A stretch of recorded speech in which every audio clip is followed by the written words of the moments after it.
ከሰሜናዊቷ ኮከብ ከተማ መቀለ። ይሄ አሁን ያለሁበት አካባቢ ተወልጄ ያደኩበት አካባቢ ነው። እዚህ ያለሁ ነበር ሰርከስ የጀመርኩት።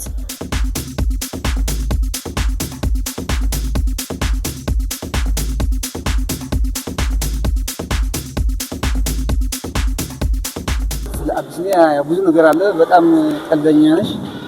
ያው ደብዳቤ በመጻፍም ታወቂያለሽ። የፍቅር ደብዳቤ